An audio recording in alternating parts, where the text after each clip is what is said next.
Chapter 19. The Whirl of Gaeity. Now there was always Friday evening to look forward to, and after the second literary there was such rivalry between the entertainers that there was news almost every day. The second literary was entirely charades, and Pa carried off the honors of the whole evening. Nobody could guess his charade. He played it alone in his everyday clothes. Walking up the center aisle, he carried two small potatoes before him on the blade of his axe. That was all. Then he stood twinkling, teasing the crowd and giving hints. "It has to do with the Bible," he said. "Why, every one of you knows it," he said. "It's something you often consult." He even said, "It's helpful in understanding St. Paul." He teased, "Don't tell me you all give up." Every last one of them had to give up, and Laura was almost bursting with pride and delight when at last Pa told them, "It's commentators on the Acts." As this sunk in, up rose a roar of laughter and applause. On the way home, Laura heard Mr. Bradley say, "We'll have to go some to beat that stunt of Ingalls." Gerald Fuller, in his English way, called, "I say, there's enough talent for a musical program? What?" For the next literary, there was music. Pa with his fiddle and Gerald Fuller with his accordion made such music that the schoolhouse and the crowd seemed to dissolve in an enchantment. Whenever they stopped, applause roared for more. It seemed impossible ever to have a more marvelous evening.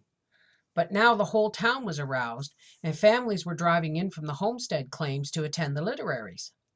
The men in town were on their mettle. They planned a superb musical evening. They practiced for it, and they borrowed Mrs. Bradley's organ. On that Friday, they wrapped the organ carefully in quilts and horse blankets. They loaded it into Mr. Foster's ox wagon and took it carefully to the schoolhouse. It was a beautiful organ, all shining wood with carpeted pedals and a top climbing up tapering wood pinnacles and tiny shelves and diamond-shaped mirrors. Its music rack was a lace pattern in wood with red cloth behind it that showed through the holes, and on either side was a round place on which to set a lamp. The teacher's desk was moved away and the organ set in its place. On the blackboard, Mr. Cluett wrote out the program. There was organ music by itself, organ music with Pa's fiddle, organ music with the singing of quartets, duets, and solos. Mrs. Bradley sang, "Backward, turn backward, O time in thy flight, make me a child just for tonight." Laura could hardly bear the sadness of it. Her throat swelled and ached. A tear glittered on Ma's cheek before she could catch it with her handkerchief. All the women were wiping their eyes, and the men were clearing their throats and blowing their noses. Everyone said that surely nothing could be better than that musical program. But Pa said mysteriously, "You wait and see." As if this were not enough, the church building was roofed at last, and now every Sunday there were 2 church services and Sunday school. It was a nice church, though so new it still looked raw. As yet there was no bell in the belfry, nor any finish on the board walls. Outside they were not yet weathered gray, and inside there were bare boards in the studding. The pulpit and the long benches with boxed-in ends were raw lumber too, but it was all fresh and clean smelling. In the small entry built out from the door, there was room enough to stamp snow off your boots and shoes and to settle clothing blown awry by the wind before going into the church. The coal heater and the people warmed the church, and Mrs. Bradley had lent her organ, so there was organ music with the singing. Laura even enjoyed Reverend Brown's preaching. What he said did not make sense to her, but he looked like the picture of John Brown in her history book come alive. His eyes glared, his white mustache and his whiskers bobbed, and his big hands waved and clawed and clenched into fists, pounding the pulpit and shaking in the air.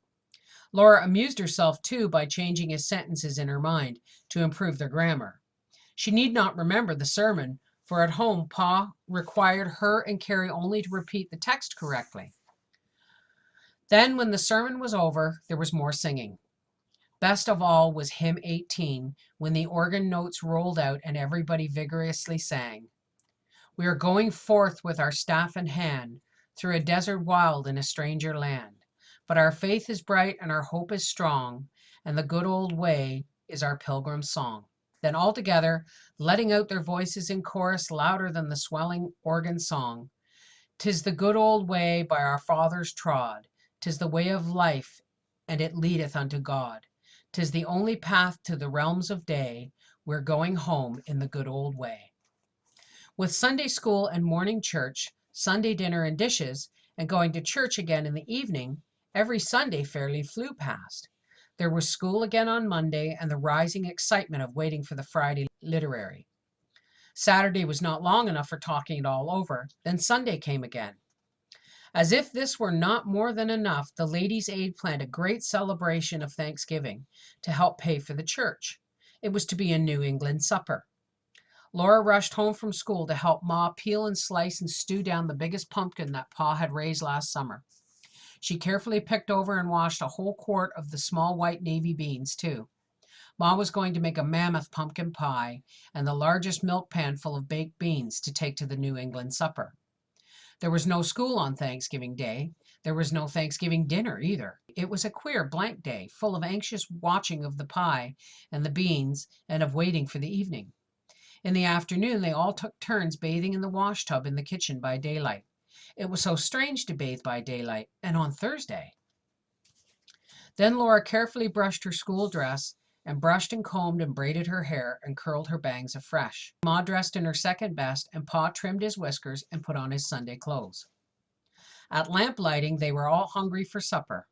Ma wrapped a great pan of beans in brown wrapping paper and a shawl to keep the beans hot, while Laura bundled Grace into her wraps and hurried into her own coat and hood. Pa carried the beans. Ma bore in both hands the great pumpkin pie baked in her large square bread baking tin. Laura and Carrie carried between them a basket full of Ma's dishes, and Grace held on to Laura's other hand. As soon as they passed the side of Fuller's store, they could see across the vacant lots behind it, the church blazing with light. Wagons and teams and saddle ponies were already gathering around it, and people were going into its dimly lighted entry. All the bracket lamps on the inside walls of the church were lighted. Their glass bowls were full of kerosene, and their lights shone dazzling bright from the tin reflectors behind the clear glass chimneys. All the benches had been set back against the walls, and two long white-covered tables stretched glittering down the middle of the room. "Oh, look!" Carrie cried out. Laura stood stock still for an instant. Even Pa and Ma almost halted, though they were too grown up to show surprise. A grown-up person must never let feeling show by their voice or manner. So Laura only looked and gently hushed Carrie, though she was as excited and overwhelmed as Carrie was. In the center of one table, a pig was standing, roasted brown and holding in its mouth a beautiful red apple. Above all the delicious scents that came from those tables rose the delicious smell of roast pork. In all their lives, Laura and Carrie had never seen so much food. Those tables were loaded. There were heaped dishes of mashed potatoes and of mashed turnips and of mashed yellow squash, all dribbling melted butter down their sides from little hollows in their peaks. There were large bowls of dried corn soaked soft again and cooked with cream. There were plates piled high with golden squares of cornbread and slices of white bread and of the brown nutty tasting graham bread. There were cucumber pickles and beet pickles and green tomato pickles, and glass bowls on tall glass stems were full of red tomato preserves and wild chokecherry jelly.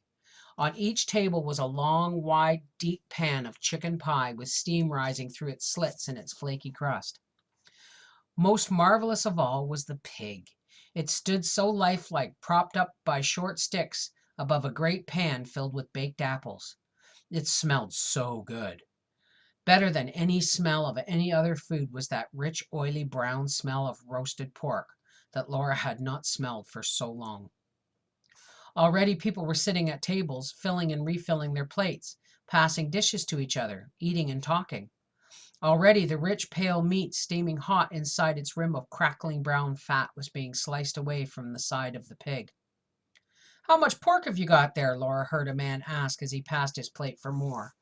And the man who was carving answered while he cut a thick slice, "Can't say exactly, but it weighed a good 40 pounds dressed." There was not a vacant place at the table. Up and down behind the chairs, Mrs. Tinkham and Mrs. Bradley were hurrying, reaching between shoulders to refill cups with tea or coffee. Other ladies were clearing away used plates and replacing them with clean ones. As soon as anyone finished eating and left his place, it was taken, though the supper cost 50 cents. The church was almost full of people, and more were coming in. This was all new to Laura. She felt lost and did not know what to do until she saw Ida busily washing dishes at a table in the corner. Ma had begun to help wait on table, so Laura went to help Ida.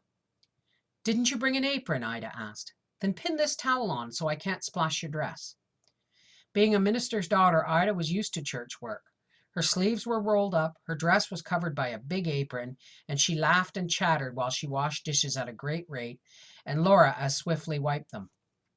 "Oh, this supper's a great success," Ida rejoiced. "Did you ever think we'd get such a crowd?" "No," Laura answered. She whispered, "Will anything be left for us to eat?" "Oh, yes," Ida answered confidently, and went on low. "Mother Brown always sees to that. She's keeping back a couple of the best pies and a layer cake." Laura did not care so much for the fruit pies and the cake, but she did hope that some of that pork might be left when her turn came to go to the table. Some was left when Pa got places for Carrie and Grace and himself. Laura glimpsed them eating happily while she went on wiping dishes. As fast as she wiped plates and cups, they were whisked away to the tables, while even faster, it seemed, more dirty ones were piled around the dishpan. "We really need help here," Ida said cheerfully. No one had expected such a crowd.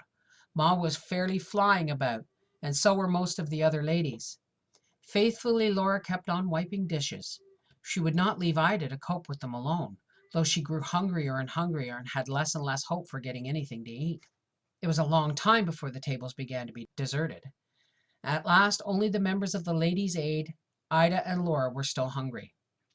Then plates, cups, and knives and forks and spoons were washed and wiped again. One table was set again, and they could sit down. A pile of bones lay where the pig had been, but Laura was happy to see that plenty of meat remained on them, and some chicken pie was left in the pan. Quietly, Mrs. Brown brought out the kept back layer cake and the pies. For a while, Laura and Ida rested and ate, while the women complimented each other's cooking and said what a success the supper had been. There was a clamor of talking all along the crowded benches by the walls, and in the corners and around the stove the men stood talking. Then the tables were finally cleared. Laura and Ida washed and wiped dishes again, and the women sorted them out and packed them into baskets with whatever food was left. It was a compliment to Ma's cooking that not a bite of the pumpkin pie nor a spoon of the beans remained. Ida washed the baking pan and the milk pan, Laura wiped them, and Ma crowded them into her basket. Mrs. Bradley was playing the organ, and Pa and some of the others were singing, but Grace was asleep, and it was time to go home. "I know you're tired, Carolyn," Pa said as he carried Grace homeward, while Ma carried the lantern to light the way, and Laura and Carrie followed, lugging the basket of dishes. "But your Aid Society sociable was a great success." "I am tired," Ma replied. A little edge to her gentle voice startled Laura. "And it wasn't a sociable, it was a New England supper." Pa said no more. The clock was striking 11 when he unlocked the door, and next day was another school day, and tomorrow night was the Friday Literary. It was to be a debate. Resolved that Lincoln was a greater man than Washington. Laura was eager to hear it, for Lawyer Barnes was reading the affirmative, and his arguments would be good. "They'll be educational," she said to Ma while they hurriedly were getting ready to go. She was really carrying on an argument with herself, for she knew that she should be studying. She had missed 2 whole evenings of study in that one week. Still, there would be a few days at Christmas, between the school terms, when she could make up for lost time. The Christmas box had gone to Mary.